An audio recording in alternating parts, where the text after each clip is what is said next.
नमस्कार मित्रमैत्रिणींनो, आजच्या या व्हिडिओमध्ये आपण वटपौर्णिमेबद्दल संपूर्ण माहिती जाणून घेणार आहोत। वटपौर्णिमा कधी आहे, शुभमुहूर्त काय आहे, पूजा कशी करायची, पूजेसाठी कोणते साहित्य लागतात, कोणत्या रंगाची साडी नेसावी, कोणते रंग टाळावे, तसेच सावित्री सत्यवान यांची प्रेरणादायी कथा आणि वटपौर्णिमेचे महत्त्वही या व्हिडिओमध्ये आपण जाणून घेणार आहोत। तर पहिला, वटपौर्णिमा म्हणजे काय? वटपौर्णिमा हा सण विवाहित महिलांसाठी अत्यंत महत्त्वाचा मानला जातो। या दिवशी महिला आपल्या पतीच्या दीर्घायुष्यासाठी, उत्तम आरोग्यासाठी आणि सुखी संसारासाठी व्रत करतात। या दिवशी वडाच्या झाडाची पूजा केली जाते। वडाचे झाड दीर्घायुष्य, स्थैर्य आणि अखंड सौभाग्याचे प्रतीक मानले जाते। वटपौर्णिमा 2026 मध्ये कधी आली आहे? तर दिनांक 29 जून 2026 वार सोमवार या दिवशी वटपौर्णिमा आली आहे।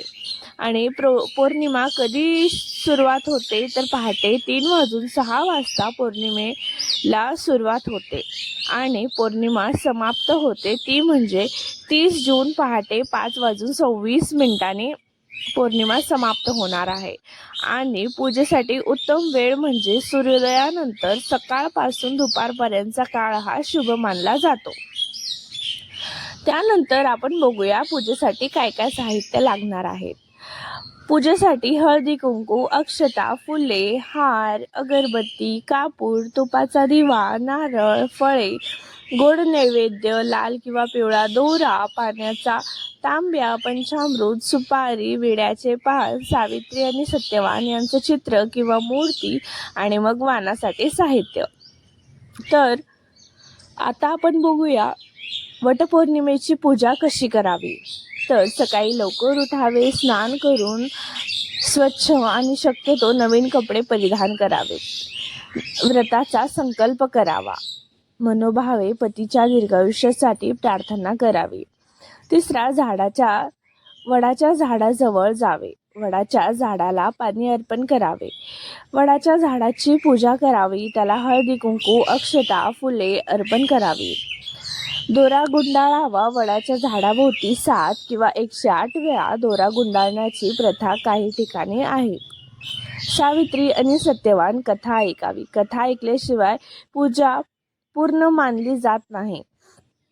त्याच्यानंतर आरती करून घ्यावी, आरतीच्या ताटामध्ये नैवेद्यही दाखवावा, वाण देऊन आशीर्वाद घ्यावा। वटपौर्णिमे दिवशी काही रंग आहेत, तर आपण कोणत्या रंगाची साडी नेसावी ते तुम्हाला आता मी सांगते। वटपौर्णिमाला सौभाग्याचे प्रतीक असलेले शुभ रंग आपण परिधान करतो कधीही। तर या शुभ रंगामध्ये येतात लाल, गुलाबी, पिवळा, हिरवा आणि केशरी आणि मरून कलर। विशेषतः हिरवा किंवा लाल साडी सौभाग्याचे प्रतीक मानले जाते। तर कोणत्या रंगाची साडी टाळावी? पूर्ण काळा रंग, पूर्ण पांढरा रंग किंवा मग अतिशय फिकट आणि निस्तेज रंग असे साडी तुम्ही परिधान करू नका, कारण पारंपरिक श्रद्धेनुसार हे रंग शुभ कार्यामध्ये टाळले जातात। आता वटपौर्णिमेची कथा बघूया आपण। राजा अश्वपतीची कन्या सावित्री अत्यंत बुद्धिमान आणि पतिव्रता होती। तिने सत्यवानाशी विवाह केला, परंतु सत्यवानाचे आयुष्य अल्प असल्याचे तिला माहीत होते।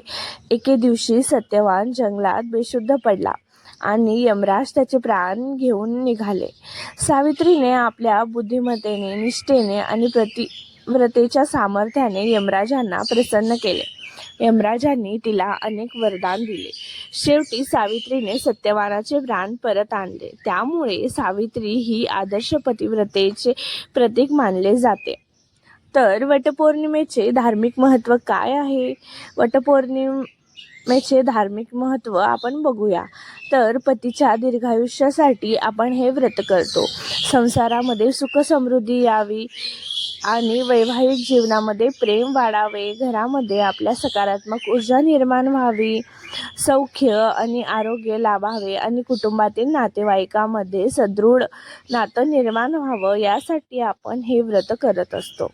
व्रत करताना काय काय गोष्टी आपण लक्षात ठेवल्या पाहिजेत. तर व्रत करताना आपलं मन शांत ठेवावं, कोणाचाही अपमान करू नये. शक्य असल्यास त्या दिवशी तुम्ही उपवास करा, दानधर्म करा, वृद्ध व्यक्तींचे आशीर्वाद घ्या आणि पती पत्नीमध्ये प्रेम आणि आदर ठेवा. तर मैत्रिणींनो, वटपौर्णिमा हा एक सण नाही तर प्रेम, विश्वास आणि समर्पण आणि नात्यामधील दृढ बंध याचे प्रतीक आहे. सावित्रीप्रमाणे निष्ठा, संयम आणि सकारात्मक विचार आपल्या आयुष्यामध्ये आपण आणूया. आणि तुम्हा सर्वांना वटपौर्णिमेच्या खूप खूप शुभेच्छा. तर जर तुम्हाला हा व्हिडिओ आवडला असेल आणि ही माहिती आवडली असेल तर व्हिडिओला नक्कीच एक लाईक करा आणि चॅनलला सबस्क्राईब करायला विसरू नका आणि बेल आयकॉनही क्लिक करा. तर चला मैत्रिणींनो, भेटूया आता पुढच्या एका अशाच व्हिडिओमध्ये. आणि ह्या व्हिडिओमध्ये तुम्हाला कोणती गोष्ट आवडली आणि तुम्ही कोणत्या रंगाची साडी नेसणार आहे वटपौर्णिमेला, मला ते नक्कीच कमेंटमध्ये सांगा. आणि आता हा व्हिडिओ मी इथे संपवते. पुढचा व्हिडिओ तुम्हाला कोणत्या विषयावर बघायला आवडेल तेही मला नक्की कळवा कमेंट सेक्शनमध्ये.